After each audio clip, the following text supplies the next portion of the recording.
És a mitjanit a Barcelona. Puc veure com passa el vent. Sento el gemec de les ones. Bueno, a ver, fui a Mali en febrero de este año. Estuve allí, nada, al final fue poco tiempo, fue un mes y medio más o menos, con un proyecto de la Asociación Arts, Cultura y Desarrollo, que es donde trabajo todavía, que es una ONG valenciana que trabaja en temas de cooperación cultural. Es de las pocas organizaciones españolas que trabajan en este sector, ¿no? Que es un poco como novedoso dentro de lo que es la cooperación. Y nada, y fui con un proyecto sobre literatura oral, sobre oralidad africana.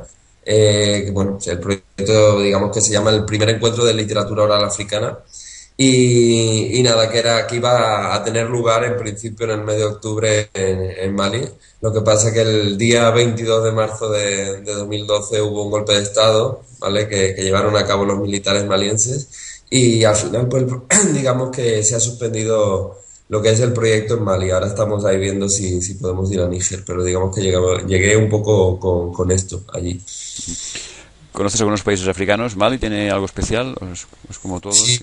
Sí, sí. La verdad que, al contrario de lo que se piensa muchas veces, África tiene una diversidad impresionante y Mali en concreto, o sea, además de por muchas cosas, pero yo creo que destaca por la conservación todavía que existe de la literatura oral, de la oralidad y de las tradiciones, ¿no? Por ejemplo, no se vas a otros países como Ghana o Nigeria y a lo mejor la tradición se ha perdido bastante más, ¿no? Hay como mucha más influencia de la cultura norteamericana y Mali es todo como muchísimo más puro, ¿no? Y ves, cuando estás en Bamako, que es la capital, pues eso, la oralidad, ¿no? Que es, digamos, el instrumento que ha permitido el mantenimiento de la historia, ¿no? Que se conozca la historia y se transmita la tradición, pues, durante siglos, ¿no?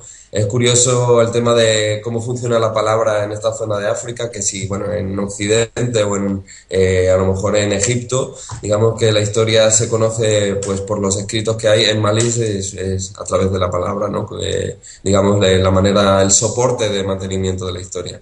Y yo creo que un poco por eso destaca, ¿no? Si estás, eso, como decía, en Bamako, ves en la calle, a lo mejor en una boda, pues a figuras de personas que le van relatando a la persona que se casa por la historia de su familia, de siglos además, y en ese sentido me parece muy interesante. Y luego a nivel cultural, Mali destaca mucho sobre todo por su música. O sea, digamos que dentro de lo que es África es como una de las grandes joyas del continente, ¿no? Con artistas además muy reconocidos a nivel mundial como Salif Keita, Amadou Mariane, o no sé, o Habib Koité, por ejemplo, ¿no? Entonces, O una mujer, ¿no? Que estos días hay por aquí una mujer que se ve que es muy famosa, ¿no? ¿cómo? Una mujer que hay por aquí en España estos días actuando de Mali, que se ve que Sí, es lo sí, más, sí, ¿no? sí. Sí, sí. No soy nada experto en este tema, ¿eh? No, no, pues te la recomiendo. Umu Sangaré es, digamos, que es la joyita de este verano, ¿no? De la gente de África que está aquí. Y ella es una cantante espectacular, con una potencia y una fuerza increíble. Y luego además ella está como muy comprometida con el país, ¿no? Ha hecho mucho, digamos, a favor del derecho de las mujeres, ha luchado contra la ablación, que es yo creo que es uno de los cánceres casi del país, el tema de la mutilación genital. Y luego además pues es empresaria y como que le ha dado trabajo a muchísima gente, ¿no? O sea que digamos tiene como una doble función y es muy reconocida y muy querida en el país. Hablabas del tema de la ablación. Acciones como las de esta cantante, que muy convencidas en este tema, ¿sirven para que esas cosas cambien rápidamente o hay esa sensación de que esto va lentamente porque la cultura está muy arraigada, ¿no?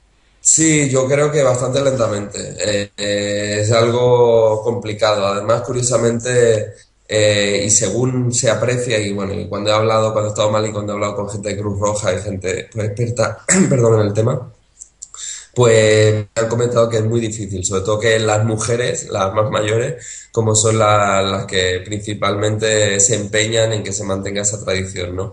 Y creo que va a ser bastante complicado superarlo. Ya las nuevas generaciones es verdad que tienen otro tipo de referencias, a internet, etcétera, etcétera, pero no sé, ahora digamos la presencia de los islamistas en el país, que ahora hablaremos de la situación política, creo que no ayuda a nada, no ayuda a nada porque en ese tipo de cosas pues como que potencian bueno, pues esas tradiciones o valores.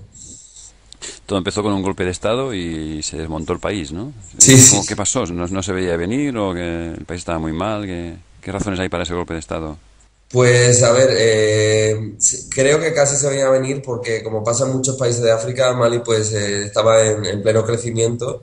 Lo que ocurre es que la riqueza está muy mal repartida, pues como eso, como pasa también en España incluso. Y, y entonces pues lo que ocurrió es que en el norte, después de la guerra de Libia y de bueno, las revueltas árabes y de todo eso, cuando cayó Gaddafi, digamos, en Libia, él tenía como mucha relación con los tuareg, desde siempre, siempre los ha apoyado, siempre los ha acogido, los ha entrenado incluso a nivel militar. Pues digamos que hubo, los tuareg aprovecharon, o sea, fueron a Libia, estuvieron luchando a favor de Gaddafi y cuando acabó la guerra, pues se llevaron todo el armamento que tenían hacia la zona de Mali, hacia el norte. Y bueno, y hace pues décadas que reivindican un Estado independiente y se encontraron como con el camino libre porque el ejército de Malí es que, bueno, como es un país tan pobre, es de los países más pobres del mundo, pues digamos que no tiene mucha fuerza, no tiene muchos recursos. Entonces, pues empezaron a exigir la independencia, etcétera, etcétera. Y pues los militares nacionales pues no podían como hacer frente a esa fuerza que venía de los Tuareg y nada, y bajaron pues hacia Bamako, hacia la capital, donde empezaron a exigir pues sobre todo más ayuda, ¿no? Por parte del Estado hacia el ejército. Y nada, y hubo como una declaración de un ministro que no convenció a nadie, o sea, que fue con lo típico, ¿no? De papel mojado, ¿no? Y de repente pues se pusieron a pegar tiros contra el Palacio Presidencial, ¿no? O sea, como manera de protesta, tanto, o sea, militares y familia de militares, porque es que se estaban cargando a chavales jóvenes que iban allí pues a hacer lo que podían y claro, con una piedra a lo mejor o con una mini escopeta pues no puedes hacer nada contra todo lo que tenían los tuareg.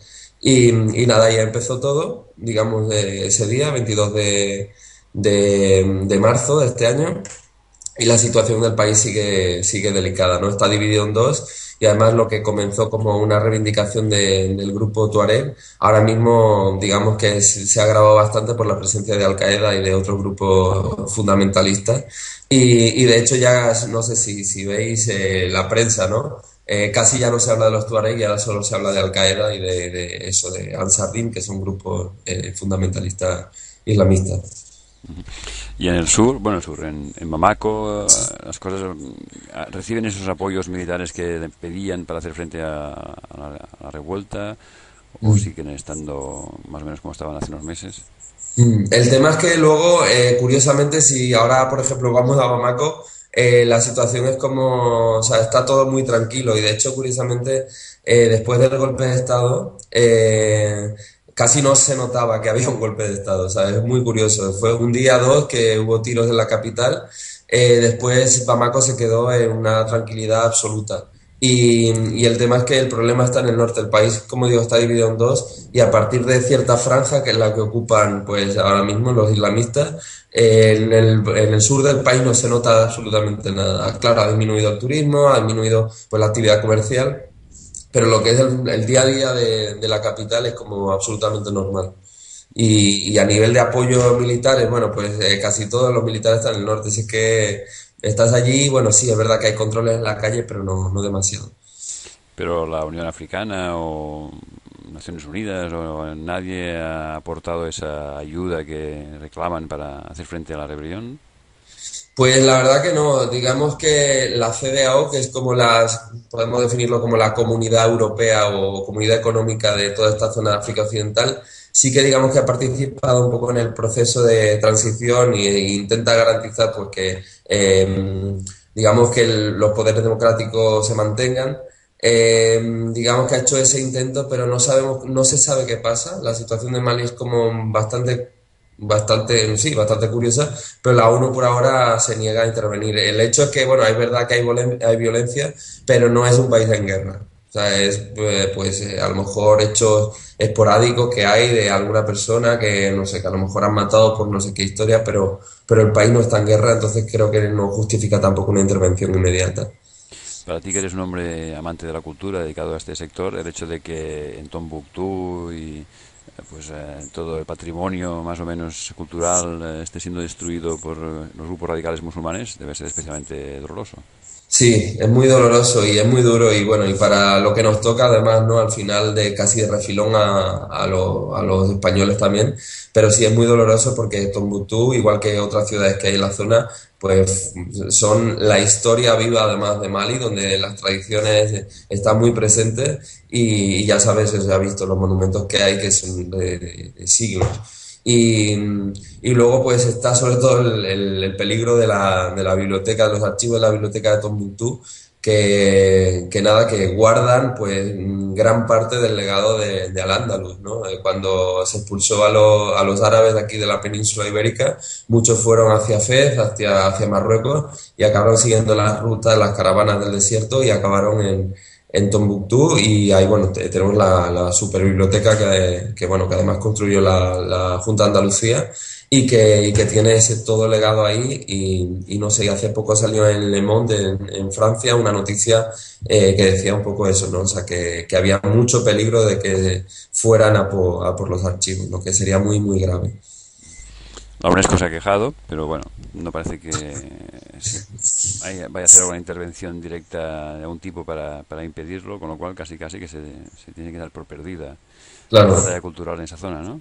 Sí, bueno, además la UNESCO tiene o sea, tiene poca fuerza ahora mismo después de los recortes de Estados Unidos del 70% del presupuesto, ahora mismo tampoco puede decir mucho y bueno, digamos que en Mali la oficina que tenían incluso estaba como desestructurada, o sea, no tiene mucha fuerza. Sí, pueden decir eso, que es una pena y que es un peligro, pero realmente tampoco la UNESCO tiene mucha fuerza, o sea, no puede tampoco ejercer mucha presión contra eso. Tal como explicas, lo más posible parece ser que sería la división del país en dos, el norte para esos grupos, ¿no? Y el sur más o menos como antes, ¿no? Sí, digamos que lo que pasa es que eso ya por lo menos se ha reivindicado la República de Azawad, que es la zona que queda en el norte, pero eso no ha recibido ningún apoyo por parte de la comunidad internacional, lo que no se sabe muy bien qué va a pasar. El problema también es que sobre todo en esa zona del norte hay mucho interés porque es como, sí, actualmente puede ser como la zona principal de tráfico de drogas en el mundo prácticamente, ¿no? Por ahí viene todo lo que llega a Europa ahora mismo pasa por el desierto del Sáhara y el tráfico de armas y todo eso está allí hay como un super negocio creado además de bueno de los minerales del gas natural del petróleo etcétera que hay en la zona y digamos que claro que es un conflicto de intereses como siempre pues por apoderarse de esa riqueza entonces no creo que el gobierno central de Mali vaya a permitir que esto pues se quede así, ¿no? O sea que como creo que va a haber cierta disputa. Bueno, en nuestro programa de radio vino un portavoz de los colectivos laicos de Azawad que Sí, más o menos parecía decir cosas relativamente lógicas o sensatas, ¿no?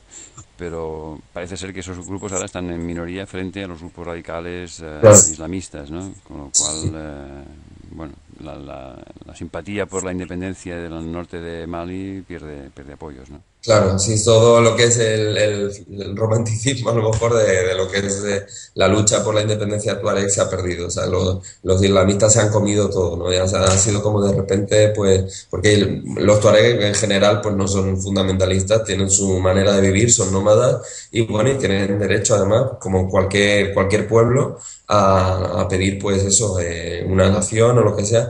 Pero es cierto que ahora mismo son los islamistas los que mandan, ¿no? Y además lo que es el día a día de las ciudades ha cambiado mucho pues desde entonces. Ahora mismo en Tombuctú, por ejemplo, se ha aplicado la Sharia, se ha prohibido pues todo lo que tiene que ver con la diversión, jugar al fútbol, charlar con personas del sexo opuesto, e incluso entraron en las casas de la gente y empezaron a destruir y a quemar consolas de videojuegos, ¿no? O sea que es como absolutamente absurdo. Así que sí, como dice eso, yo creo que va a ser complicado además que consiga Zawad independizarse.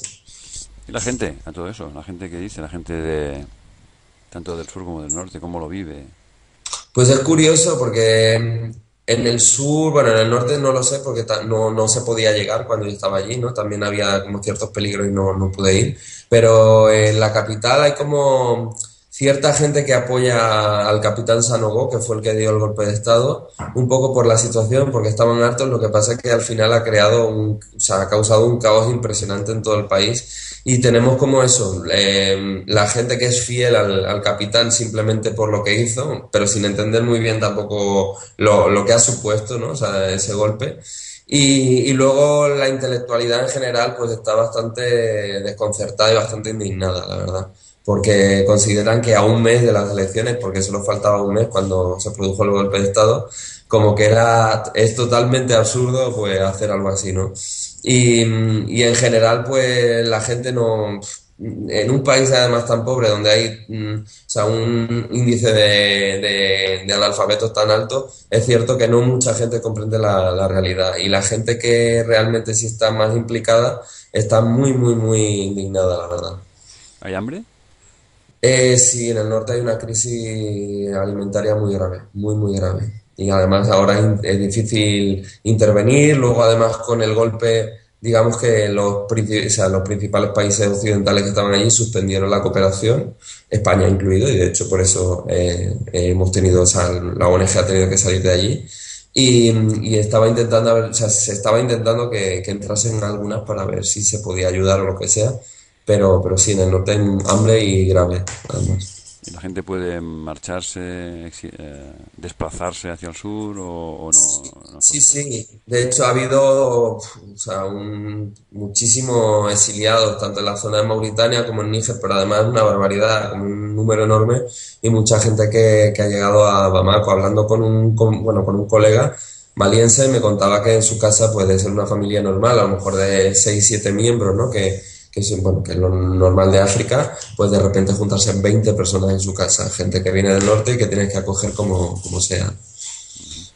Bueno, todas estas cosas que me cuentas y otras y otros países, ¿no? Túnez, ¿no? Tal, las podemos ver en afribuku.org, ¿no? En la web, ¿es así? Es afribuku.com, ¿no? Eso es. ¿Por qué? ¿Por qué haces ese blog? ¿Qué explicas en ese blog? Pues, hombre, la idea un poco del blog es intentar ofrecer una imagen, digamos, más real de lo que es África, ¿no? Como sabemos, en África suele como haber mucho estereotipo, suele haber en Europa bastante estereotipo de lo que es África, la cultura africana, etcétera, etcétera. Y la idea un poco es eso, es ofrecer una imagen diferente de lo que es el continente, ¿no? Sobre todo con entradas, ¿no? Post de manifestaciones culturales contemporáneas, ¿no? Y cosas que puedan sorprender a la gente, ¿no? Que se pregunte, pero de verdad esto es África y no es solo, pues, gente pobre o problemas como los que hemos hablado, ¿no? De democracia inestable. Y África es un continente, pues, como todo el mundo, lleno de sorpresas, como lo es Barcelona o como lo es Melbourne. Y la verdad que con el blog pretendo un poco eso, ¿no? O sea, ofrecer una imagen diferente y muy real, además de lo que es África. És a mitjanit a Barcelona. Puc veure com passa el